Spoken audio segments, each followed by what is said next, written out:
Dios ha sido bueno, bueno es Dios. Buenos días, tomen asiento por favor. Hebreos capítulo 8 en su Biblia, por favor. Hebreos capítulo 8.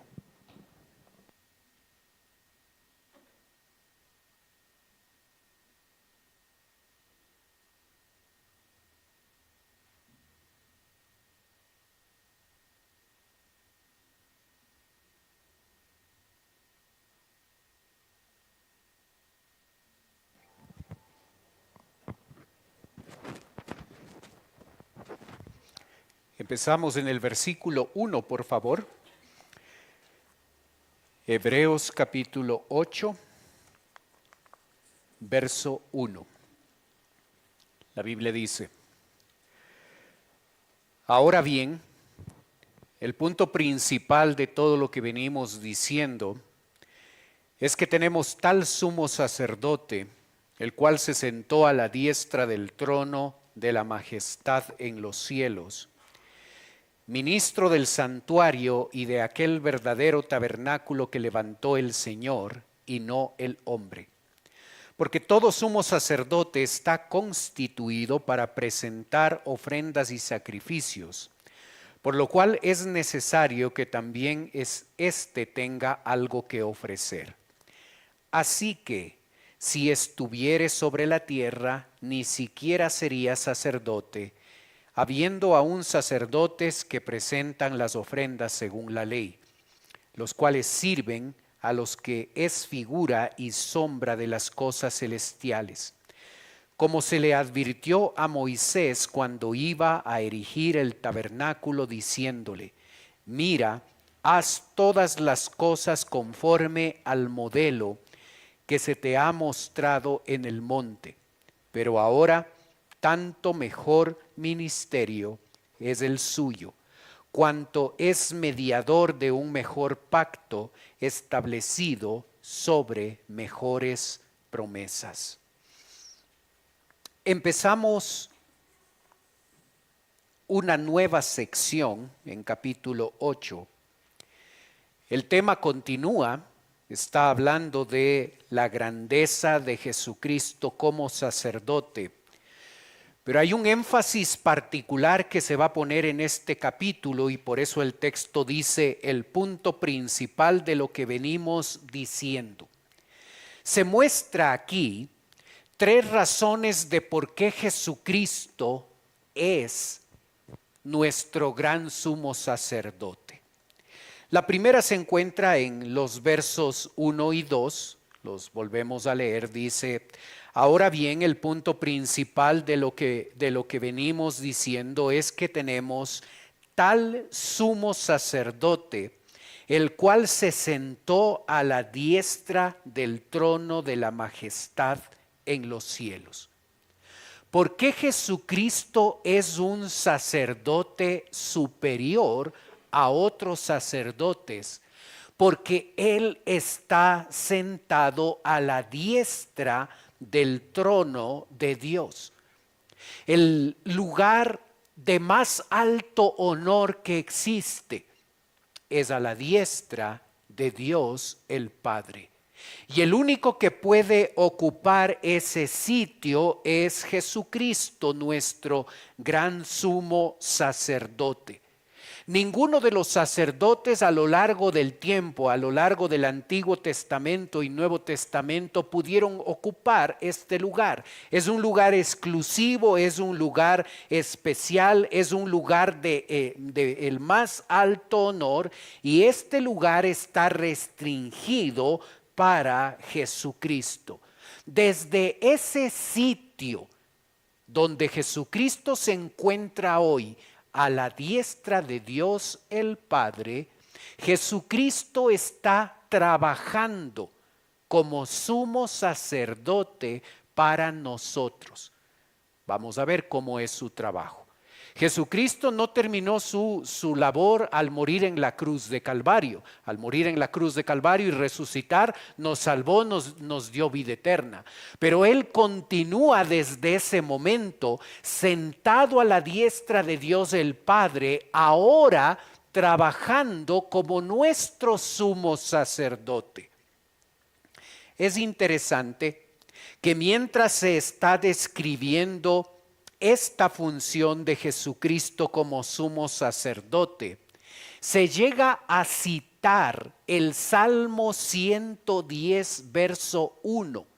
Esa frase que usted ve en el versículo 1, se sentó a la diestra del trono de la majestad de los cielos, es sacada, es citada de manera directa del Salmo 110, 1. Pero en el Salmo 110 no se enfatiza la labor del sumo sacerdote. Se habla en el Salmo 110 de un rey, del más grande rey, de Jesucristo. Así es que en la persona de Jesucristo se conjugan dos oficios, el oficio de sumo sacerdote y el oficio de rey. Esto es algo que ninguno de los sacerdotes a lo largo del Antiguo y Nuevo Testamento pudieron llegar a tener, ninguno de ellos. Jesucristo es nuestro sumo sacerdote porque Él está sentado en un lugar privilegiado. Nadie se va a poder sentar en ese sitio. Y cuando Jesucristo llega a desarrollar su ministerio de sumo sacerdote, a la par está realizando su labor de rey. ¿Quién está gobernando el mundo en este momento? Jesucristo. A veces, para nosotros, puede ser que hay momentos donde no parece, donde hay todo un desorden, todo un antagonismo, todas las dificultades y las cosas, y a veces en nuestro diario vivir nosotros podemos experimentar como si nadie está gobernando esto, como si se ha salido del control el mundo y las circunstancias. Usted debe saber que Jesucristo está gobernando el mundo. Dentro de ese gobierno, Jesucristo está permitiendo que nosotros actuemos. Y porque nosotros actuamos y vivimos y nos comportamos como nos comportamos, es que nosotros podemos sentir el desorden y las cosas que no andan bien y las cosas que no marchan bien, porque eso es parte de la propia imperfección de la humanidad. Pero eso no significa, no debemos equivocarnos al pensar que no hay nadie que gobierne esto. Jesucristo está gobernando. Y en un momento de la historia, cuando Jesucristo vuelva, cuando Jesucristo empiece a gobernar mucho más ampliamente en el milenio y en la eternidad, ya la incidencia nuestra no estará. Y al no estar, nosotros observaremos un reinado total, un reinado completo, un reinado que se caracterice por los matices de su persona, de la persona de Dios. Así es que será un reinado santo, un reinado perfecto, un reinado continuo, un reinado de misericordia, de gracia, y allí podemos experimentar lo que nunca hemos experimentado cuando un rey perfecto gobierne el planeta y gobierne nuestra vida a toda plenitud como nunca lo hemos experimentado. Pero eso no significa que Jesucristo no esté gobernando hoy. Si Él no lo estaría haciendo, este mundo sería muchísimo peor de lo que nosotros nos podemos imaginar. Él tiene control de su creación. Y mientras Él está en ese lugar, de honor allí a la diestra de Dios el Padre. Jesucristo ejerce su función, su oficio de sumo sacerdote y a la vez ejerce su dominio de rey de todo lo creado. Debemos preguntarnos nosotros, ¿Jesucristo es mi rey? Pensémoslo por un momento. En la vida diaria, en la vida práctica, en el día a día, cuando tomamos decisiones de cosas pequeñas y cosas grandes, ¿quién gobierna? ¿Quién decide? ¿Somos nosotros? ¿Es nuestra voluntad la que se expresa en cada decisión, en cada elección que nosotros hacemos? ¿O le reconocemos en cada acto de nuestra vida a Jesucristo como Rey? No solo como un ejercicio de labios para afuera, haz tu voluntad en mi vida, sino permitimos que Dios a través de su palabra y el conocimiento que nosotros vamos adquiriendo de su palabra, escogemos en función de la voluntad de Dios y no la nuestra. ¿Es Jesucristo es el Rey de nuestra vida en el día a día? ¿En cada una de las decisiones que nosotros tomamos? ¿O somos tan orgullosos que pensamos que nosotros vamos a poder hacerlo mejor? La persona que puede gobernar nuestra vida y que puede tomar las mejores decisiones en nuestro lugar es Él. Así es que somos inteligentes cada vez que nosotros dejamos que esas decisiones y esas elecciones sean tomadas por Él. Nuestro sumo sacerdote y rey está gobernando desde ese sitio de honor. El versículo 2 nos dice: ministro del santuario y de aquel verdadero tabernáculo que levantó el Señor y no el hombre. Es importante comprender que la palabra ministro aplicado a Jesucristo, eso es lo que Él está haciendo hoy, Él está ministrando, es la palabra típica que nosotros utilizamos para referirnos al servicio. ¿Qué está haciendo Jesús? Jesús, el Dios de gloria, el Dios, el más grande de todos, ¿qué está haciendo hoy? Está sirviéndonos a nosotros de manera continua, de manera permanente. Es tremenda esta verdad, porque a veces nosotros pensamos que la labor de Jesucristo terminó cuando Él murió y resucitó y está allí a la diestra de Dios Padre, cruzado de brazos, esperando que todos los eventos sucedan hasta que empiece su reino milenial, empiece la eternidad.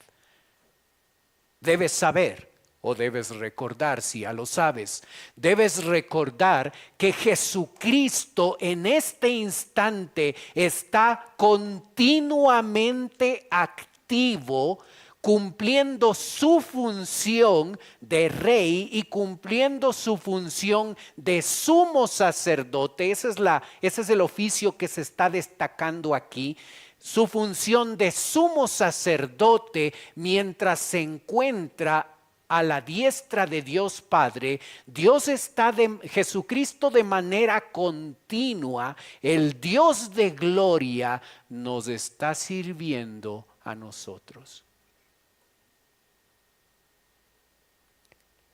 Lo hace, vamos a ver cómo lo hace. lo hace de manera continua. No es horas de oficina nomás, de 8 a 4. Ok, si necesitan mi ayuda, de 8 a 4, por favor, horas de oficina. No antes de las 8, no después de las 4, por favor, horas de oficina nomás. Así no funciona nuestro sumo sacerdote. 24/7, de manera permanente, por la eternidad. El Dios de gloria nos está sirviendo a nosotros. Debemos darnos cuenta de la magnitud y la implicación de estas palabras. El ser más grande que existe está sirviéndonos a nosotros. ¿Dónde lo hace? En el santuario. Aquí dice, en aquel verdadero tabernáculo. Debemos recordar que Dios le enseñó a la nación de Israel cuando estuvo en el desierto a construir un tabernáculo. El tabernáculo era una tienda de campaña. Y en esa tienda de campaña, en un sitio de esa tienda, ese sitio particular se llamaba el lugar santísimo. Y Dios había decidido para la nación de Israel posar su presencia a través de una columna de fuego, una nube, posar su presencia allí. Así es que la nación de Israel que estaba alrededor de esa tienda de campaña, alrededor del tabernáculo, era una nación privilegiada porque Dios vivía en medio de ellos. Su presencia estaba allí. Ellos podían sentir y podían saber y podían ver que Dios estaba viviendo en medio de ellos. Eran privilegiados porque ninguna otra nación podía experimentar eso. Su presencia allí les daba seguridad, les daba cobijo y a la vez les daba dirección. Así es que la nube de la columna de fuego se movía para un sitio y la nación de Israel sabía que debía moverse a otro sitio. Eran guiados, eran cuidados, eran protegidos.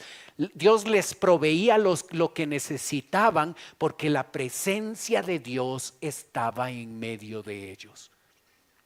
40 años vagando en el desierto por su desobediencia. Un viaje que tomaba 7 días, a ellos les tomó 40 años por desobedientes. Pero aún así, a pesar de su desobediencia, cuando Dios les ordenaba que debían desarmar esa tienda de campaña y empezaban otra vez a deambular por otro sitio en el desierto, iban a otro lugar, llegaban a ese sitio y nuevamente armaban esa tienda de campaña y nuevamente la presencia de Dios en ese sitio, en el lugar santísimo, estaba allí en medio de la nación de Israel durante 40 años. Después de unos años, al rey David se le ocurre construir ese mismo tabernáculo, pero ahora como una morada permanente, el templo.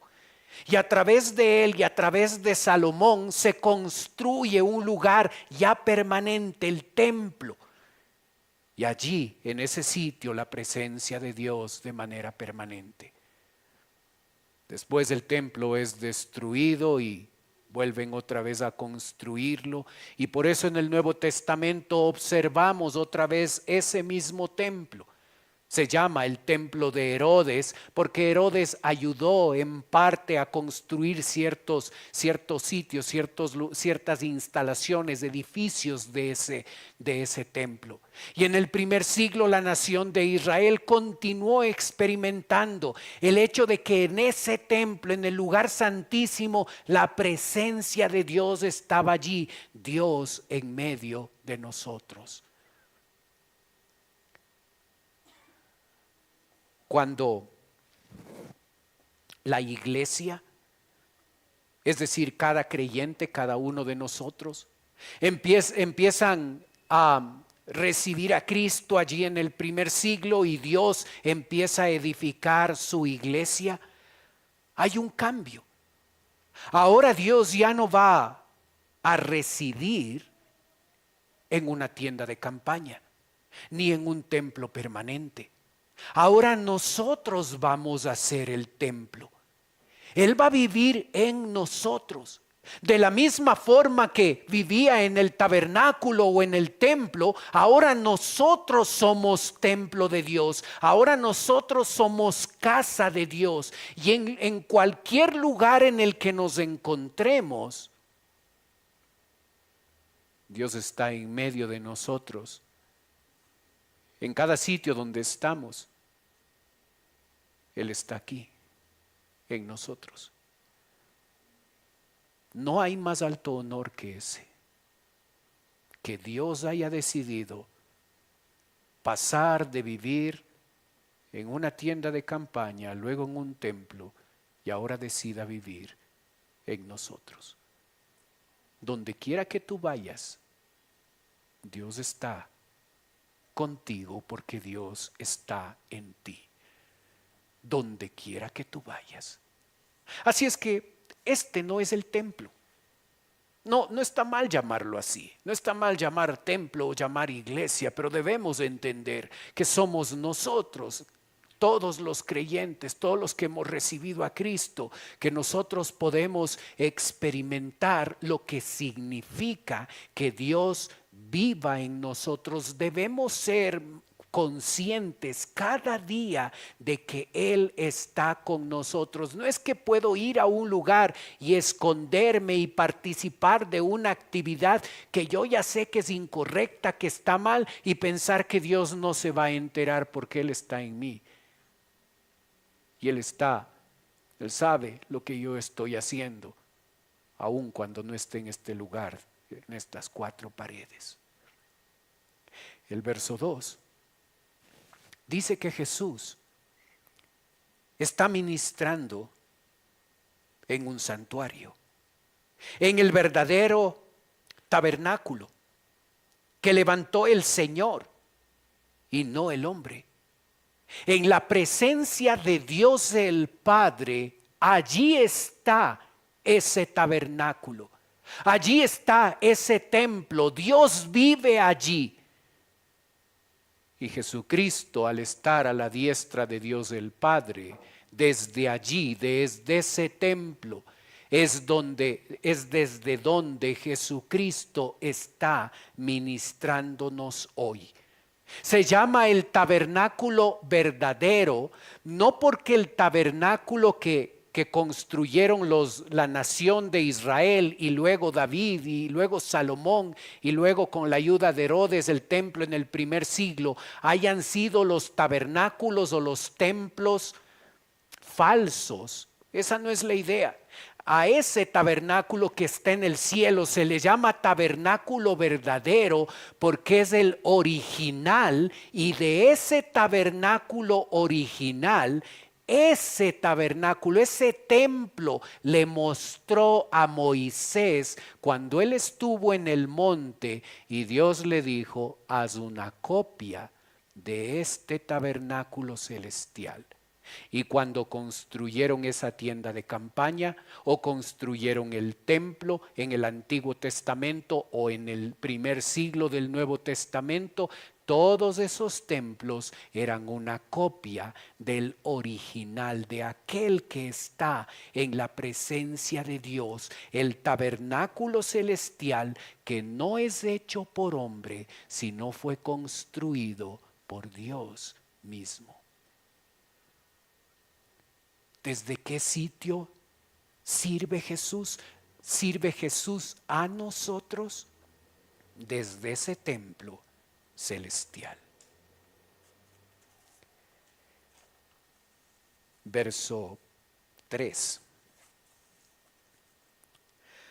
Porque todo sumo sacerdote está constituido Observa para qué se escogían los sacerdotes. Todo sumo sacerdote está constituido para presentar ofrendas y sacrificios, por lo cual es necesario que también éste, es decir, Jesús, tenga algo que ofrecer. Así que si estuviese sobre la tierra, ni siquiera Jesucristo sería sacerdote, habiendo aún sacerdotes que presentan las ofrendas según la ley. En estos versículos hay mucha información. Vamos desde la importante a la más importante. En la parte final del versículo 4, dice que habiendo aún sacerdotes que presentan las ofrendas según la ley. Los sacerdotes, ¿hasta cuándo pudieron presentar su ofrenda? Año 70 después de Cristo. Hasta ese momento. Porque en ese año, Tito, el gobernante, entró a la nación de Jerusalén y la destruyó, incluido el templo. Detalle 2. ¿Cuándo se escribió Hebreos?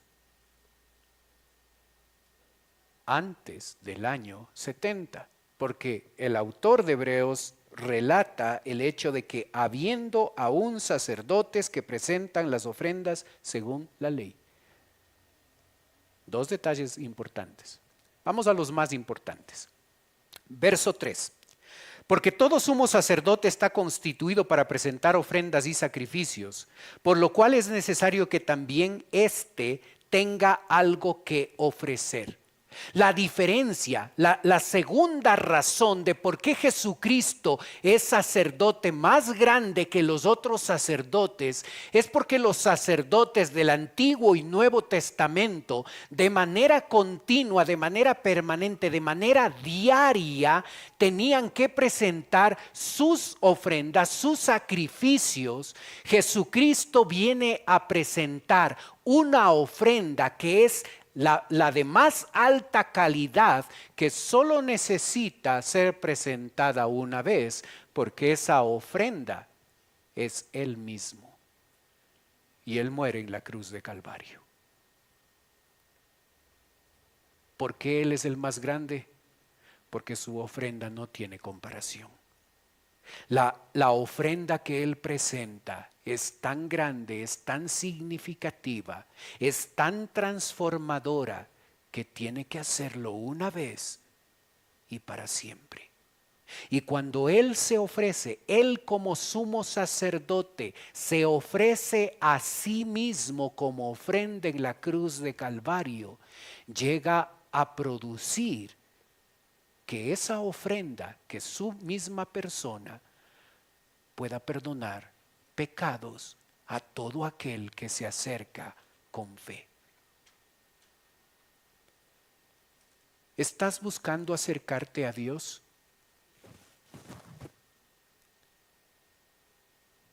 ¿Buscas salvación eterna?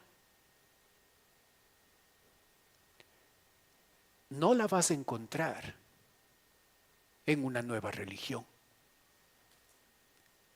No la vas a encontrar en una iglesia.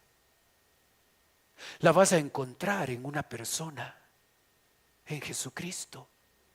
Jesucristo puede darte salvación eterna, como a muchos de nosotros en su momento ya nos la dio. Así es que si quieres tener una salvación eterna, la seguridad que vas a pasar tu eternidad en la presencia de Dios, necesitas a Cristo, porque solo Cristo ofreció una ofrenda distinta, diferente a las de otros sacerdotes, porque solo su ofrenda tiene el poder y tiene la capacidad para sacar a un inmundo pecador de condenación y darle vida eterna.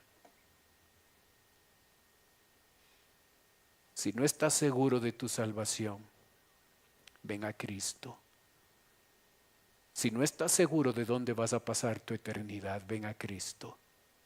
Él ofreció la sin igual ofrenda, la única que perdona pecados, que rescata al pecador de condenación eterna. Por eso, Él es el más grande sumo sacerdote que pudimos tener. ¿Qué está haciendo este sumo sacerdote? Según el versículo 2, Él está ministrando. ¿Qué significa eso? ¿Qué significa que Jesucristo, nuestro sumo sacerdote, nos esté sirviendo a nosotros? De manera práctica, de manera concreta, ¿cuáles son los beneficios personales que nosotros tenemos porque Jesucristo nos esté sirviendo permanentemente como sumo sacerdote? Dos beneficios personales. Cada vez que tú pecas y te arrepientes de tu pecado, confiesas tu pecado, Jesucristo de manera activa está intercediendo ante Dios el Padre y le está diciendo: perdónale ese pecado porque yo ya morí por eso. No para salvarte, porque nuestra salvación no la perdemos, pero sí para reestablecer nuestra comunión con Dios. Cada vez que nosotros pecamos, no dejamos de ser hijos de Dios. Lo que sucede cada vez que un creyente peca es que la relación con nuestro Papá Celestial se pone mal.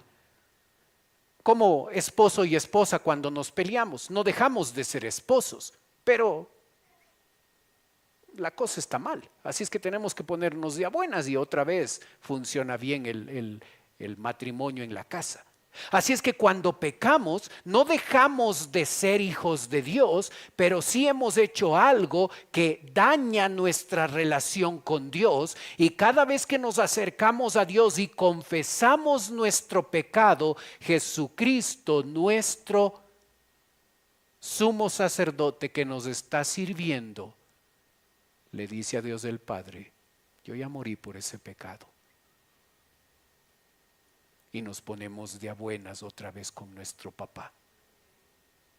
Piensa eso como una acción que ocurre en todo el mundo. Miles de hijos de Dios a lo largo del mundo y pecan. Y Jesucristo está intercediendo por esos hijos desobedientes con el objetivo de que otra vez se restituya nuestra comunión con Dios. Qué privilegio tener un sumo sacerdote que 24/7 está intercediendo por nosotros para restituir nuestra comunión con Dios. Segundo beneficio práctico: acercaos al trono de la gracia, donde podemos obtener gracia y misericordia para el oportuno socorro, dice Hebreos 4. ¿Recuerdas? Ya lo estudiamos. Acercaos al trono de la gracia.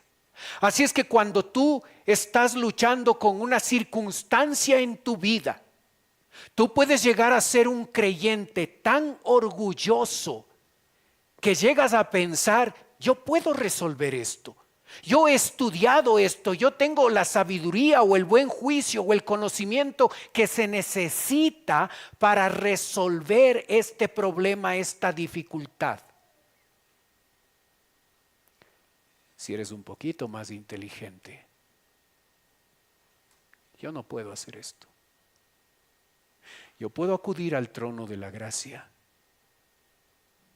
donde el Todopoderoso Dios está ministrando, mi sumo sacerdote está allí, y yo puedo clamarle a Él para que Él me dé su gracia y su misericordia para el oportuno socorro.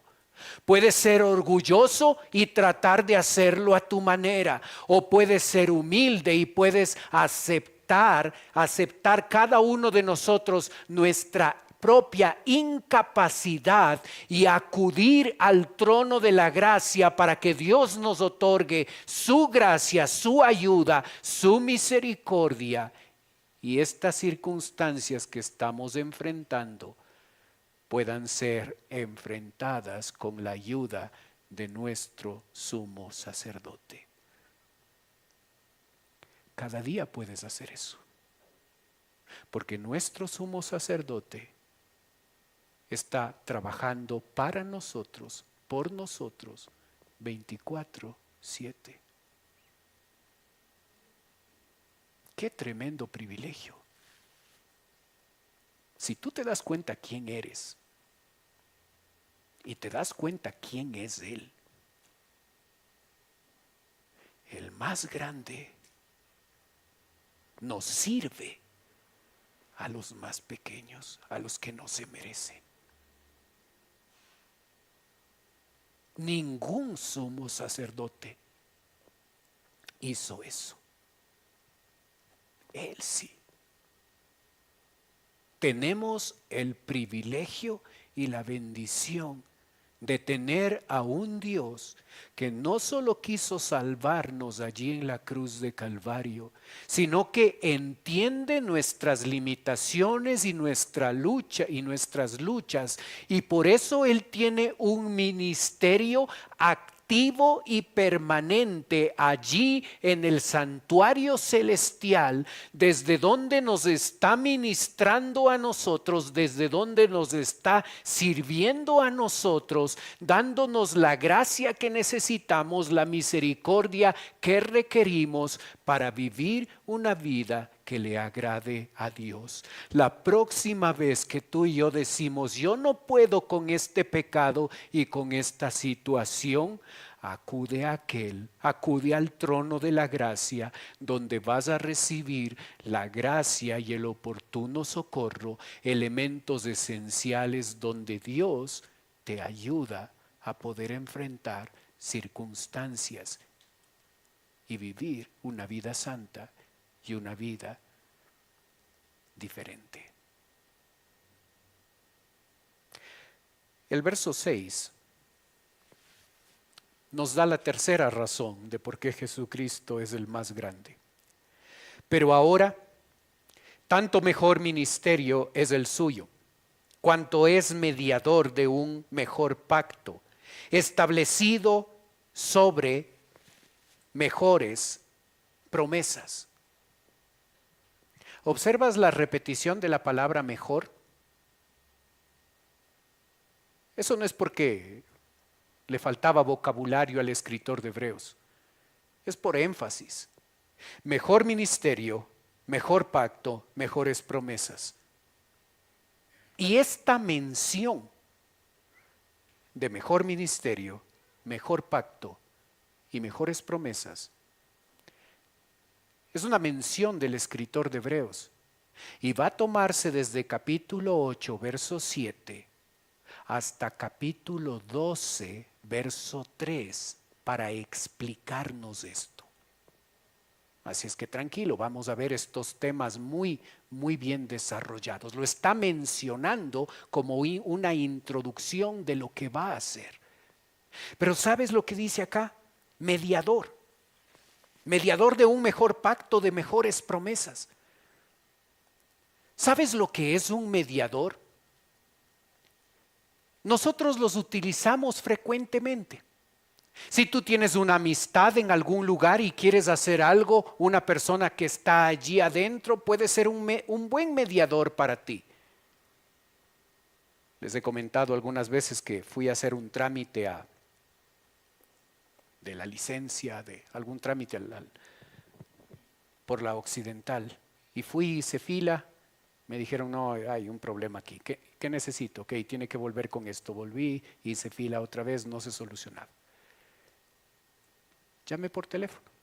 Pastor Jorge Navarrete, coronel Jorge Navarrete. Pastor, ¿puede ayudarme con esto? La burocracia atasca esto. Me dice, claro. Hice fila, llegué a la fila. No hay cómo ayudarle. Traigo esta carta de pastor, el coronel Jorge Navarrete. Leyó la carta, me habló diciéndome que no debía haber hecho fila, que debí venir directamente con él con la carta. Espéreme 10 minutos. Salió en 10 minutos, estaba solucionado el problema. Cuando tú tienes un palo grueso, cuando tú tienes un buen mediador, las cosas funcionan. Tienes al mejor mediador. ¿Por qué te conformas con migajas en tu vida cristiana? Pensando que necesitas esto, necesitas aquello, necesitas esta otra cosa, necesitas esto para que tu vida cristiana sea lo que tiene que ser. ¿Por qué te conformas con migajas cuando tienes al mejor? Acude al mejor.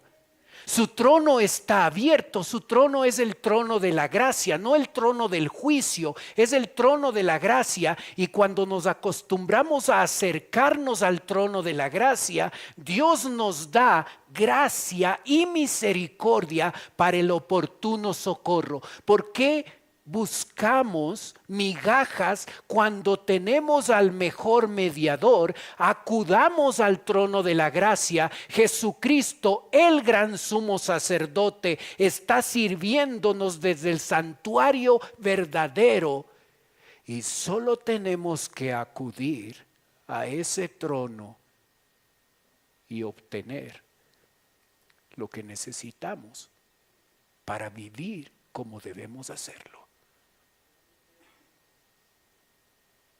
¿Te das cuenta por qué Él es el más grande? ¿Entiendes el ministerio que Jesucristo hoy está llevando a cabo desde que murió en la cruz? Él no está cruzado de brazos. Él está activo como sumo sacerdote, sirviéndonos a nosotros. El más grande se ha puesto a nuestro servicio para ayudarnos a vivir esta vida de manera santa, de manera significativa y de manera que Él reciba la gloria y la honra. No vivas una vida cristiana estancada, ni mediocre, ni llena de pecado. Acude al trono de la gracia, donde recibirás lo que necesitas tener para vivir una vida distinta y diferente. A Él, el gran sumo sacerdote, sea la gloria y la honra por tanto amor que Él ha expresado y continúa expresándonos diariamente. Oremos.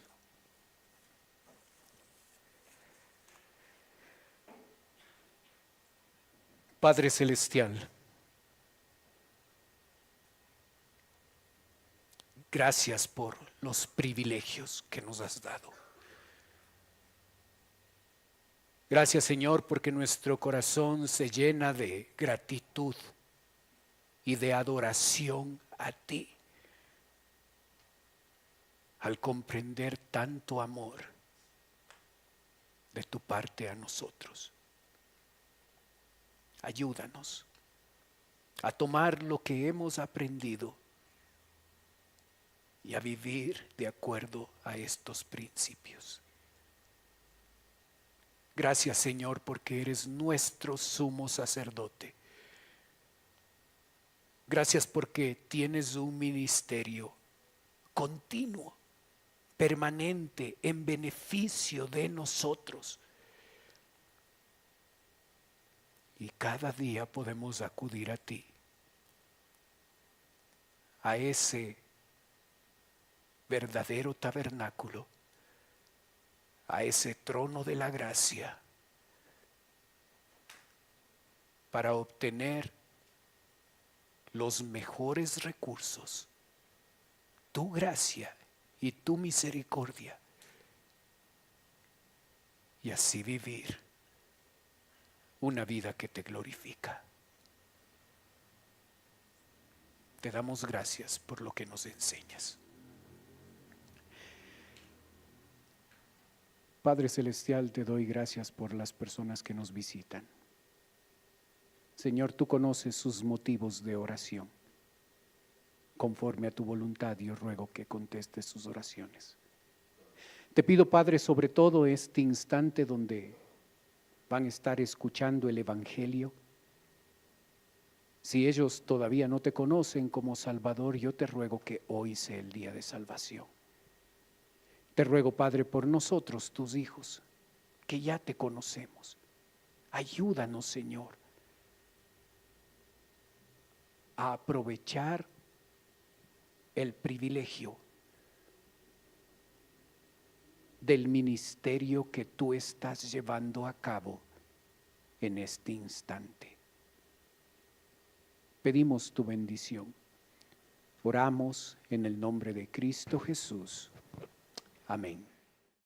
Dios ha sido bueno.